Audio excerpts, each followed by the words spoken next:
Salam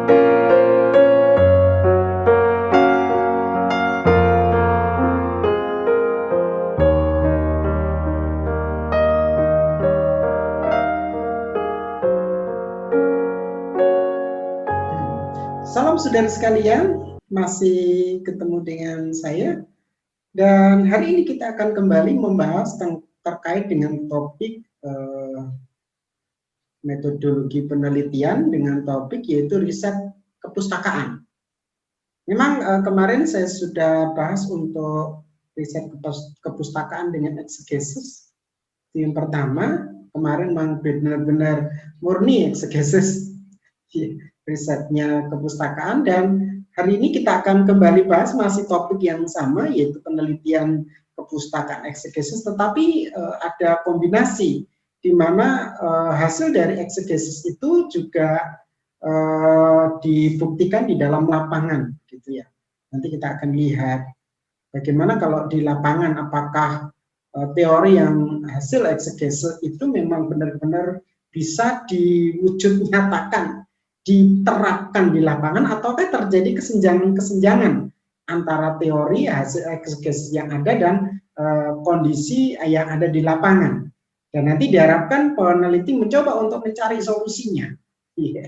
Jadi hasil eksegesis coba diterapkan di lapangan dan hasilnya seperti apa. Kalau nanti terjadi kesenjangan atau terjadi sesuatu problem masalah, nah disitulah tugas peneliti untuk mencari solusinya. Ya, seperti itu. Nah, ini bagian kedua dari eksegese ya. Jadi penelitian kepustakaan eksegese untuk bagian 2. Ya, seperti itu. Ya, saya share screen terlebih dahulu untuk saudara sekalian. Ya, saya pakai Word, saudara sekalian minta maaf ini ya, karena tidak pakai PowerPoint yang biasanya. Jadi format 2 skripsi eksegesis ini adalah penelitian yang sifatnya kepustakaan. Untuk bab 1 saya rasa tidak ada perbedaannya. Jadi latar belakang masalah, identifikasi masalah, pembatasan masalah, rumusan masalah, tujuan penelitian, signifikansi, metodologi, definisi istilah, dan sistematika penulisan. Ya, secara umum ini tetap sama. Ya, mari kita akan lihat untuk bagian kedua, bab 2. Ya, bab 2 landasan teori masih sama dengan yang kemarin, yaitu yang pertama itu studi eksegesis. Ini terkait studi eksegesis ini bagian pertama yaitu studi latar belakang teks. Ya. Bagian ini berisi analisa latar belakang yang terkait dengan teks yang akan dieksegesis.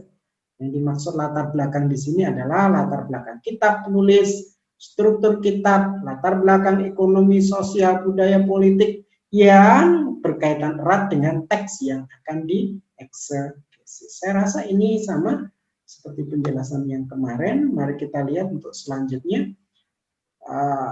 Studi historis.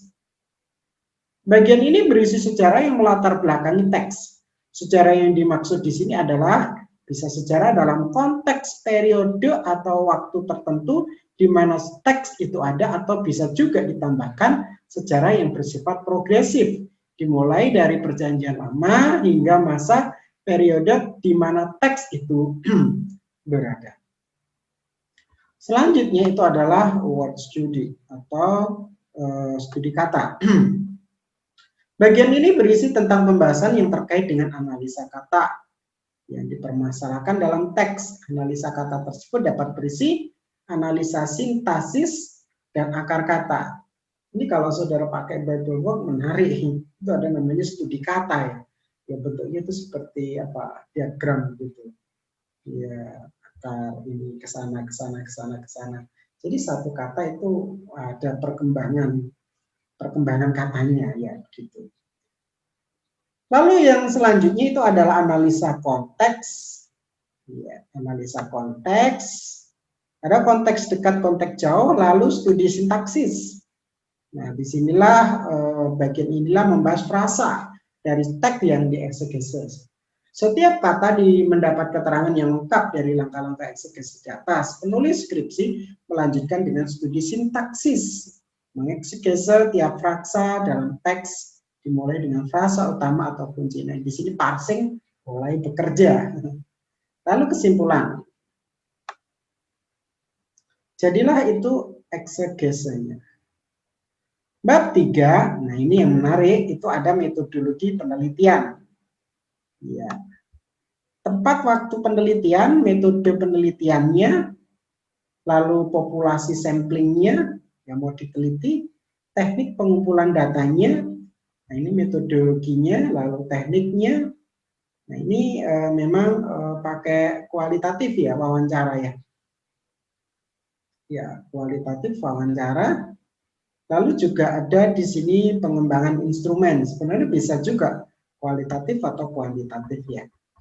Pengembangan instrumen ini terkait dengan kisi-kisi instrumen. Nah ini kalau mau kualitatif ya berarti mulai dibuat di sana itu terkait dengan ya format untuk wawancara ya, atau anketnya. Teknik analisa data yang pertama deskripsi hasil penelitian.